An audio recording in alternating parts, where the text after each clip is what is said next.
A história de Moisés é uma das mais poderosas e emocionantes de toda a Bíblia. Ela nos mostra como Deus transforma o improvável em um instrumento de libertação, como Ele age no tempo certo e cumpre suas promessas, mesmo quando tudo parece perdido.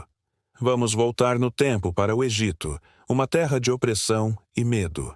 O faraó, temendo o crescimento do povo hebreu, ordenou algo terrível, que todos os meninos recém-nascidos fossem jogados no rio Nilo. Era um decreto cruel, destinado a aniquilar um povo. Mas, em meio a essa angústia, uma mulher chamada Joquebede, da tribo de Levi, deu à luz um menino. Ao olhar para ele, sentiu que seu filho era especial. Com uma fé que desafiava o medo, ela o escondeu por 3 meses. Quando não podia mais escondê-lo, ela não o entregou à morte, mas o entregou nas mãos de Deus. Colocou-o num cesto de junco, selou com betume e o soltou no rio. Aquele pequeno cesto flutuou suavemente até ser encontrado pela filha do faraó. Ao ouvir o choro do bebê, ela sentiu compaixão e o adotou como seu próprio filho.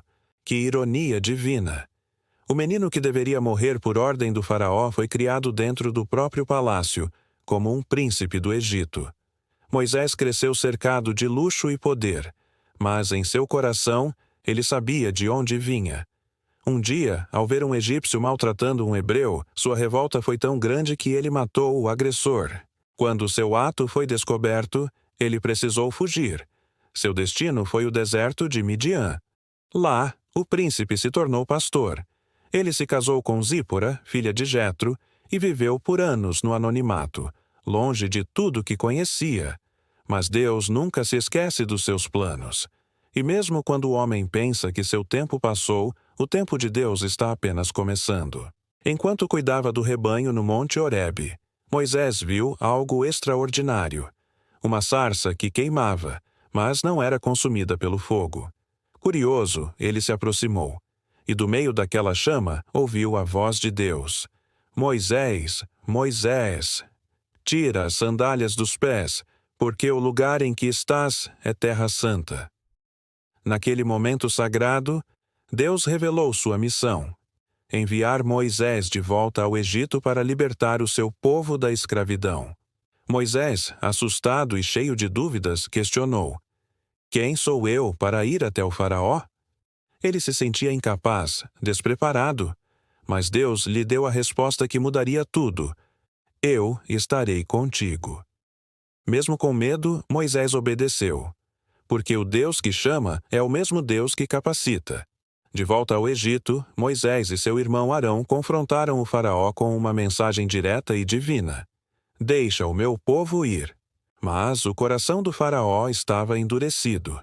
Então, Deus mostrou seu poder através de 10 pragas que abalaram o Egito. As águas se transformaram em sangue. Rãs, piolhos e moscas cobriram a terra.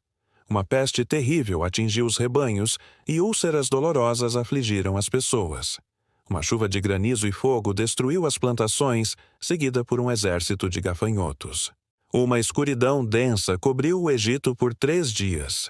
Por fim, veio a praga mais temida: a morte de todos os primogênitos egípcios. Somente após essa última e devastadora praga, o faraó finalmente cedeu. O povo de Israel, depois de 400 anos de escravidão, saiu do Egito, guiado pela mão poderosa de Deus. Era o início de uma nova jornada rumo à liberdade. Porém, a libertação ainda não estava completa. Logo após a partida dos israelitas, o faraó se arrependeu e os perseguiu com todo o seu exército. Encurralado entre o exército egípcio e o imenso Mar Vermelho, o povo entrou em pânico.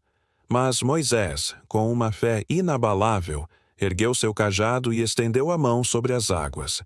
E o impossível aconteceu. O mar se abriu, formando um caminho de terra seca no meio das águas. O povo passou em segurança. Quando os egípcios tentaram seguir o mesmo caminho, as águas voltaram com força e os engoliram. Foi um ato majestoso do poder de Deus, a vitória definitiva sobre a opressão. A jornada pelo deserto foi um tempo de provação e aprendizado. Mesmo depois de testemunhar tantos milagres, os israelitas muitas vezes murmuravam e duvidavam. Quando sentiram fome, Deus enviou o maná, o pão do céu. Quando sentiram sede, fez brotar água de uma rocha. Durante o dia, uma coluna de nuvem os guiava e protegia do sol. À noite, uma coluna de fogo os aquecia e iluminava o caminho. Foi no deserto, no Monte Sinai, que Moisés subiu para se encontrar com Deus. Lá, ele recebeu as tábuas da lei, os 10 mandamentos, que seriam o alicerce moral e espiritual da nação. Deus fez uma aliança com seu povo, prometendo sua presença e proteção contínuas. Mas, enquanto Moisés estava no monte, lá embaixo, o povo se corrompeu. Eles construíram um bezerro de ouro e o adoraram, esquecendo-se rapidamente do Deus que os libertou. Ao descer e ver aquela cena, Moisés, tomado por uma indignação santa, quebrou as tábuas da lei. Ainda assim, mesmo ferido pela traição do povo, ele intercedeu por eles, mostrando o coração de um verdadeiro líder, alguém que ama e perdoa. Moisés guiou o povo por 40 anos através do deserto. Ele viu milagres incríveis, enfrentou rebeldias constantes, mas permaneceu fiel ao seu chamado. No final de sua longa vida, Deus o levou ao topo do Monte Nebo. De lá, ele pôde contemplar a terra prometida. Ele não entrou nela, mas viu com os próprios olhos o cumprimento da promessa de Deus para o seu povo. Ali, em silêncio e em paz, Moisés descansou. A Bíblia nos conta que o próprio Deus o sepultou, e até hoje ninguém sabe o lugar exato de sua sepultura. O legado de Moisés é imenso. Ele foi libertador, legislador, profeta e intercessor. Um homem que enfrentou seus medos, que falhou, mas foi restaurado. Que ouviu a voz de Deus e obedeceu, mesmo sem entender tudo. Ele é lembrado como o amigo de Deus, aquele com quem o Senhor falava face a face. A vida de Moisés nos ensina que não importa o nosso passado ou nossas limitações. Quando Deus escolhe alguém, ele supre cada fraqueza e capacita para a missão. A história dele nos mostra que a fé é capaz de abrir mares, que a obediência transforma destinos e que o propósito divino é sempre maior do que qualquer deserto que tenhamos que atravessar. A moral dessa história incrível é um lembrete eterno de que Deus usa pessoas comuns para realizar coisas extraordinárias. Quando confiamos nele, até o impossível se torna um caminho para a vitória. Obrigado por assistir. Se você se sentiu inspirado por esta história, não se esqueça de deixar seu like, se inscrever no canal e compartilhar este vídeo. Até a próxima!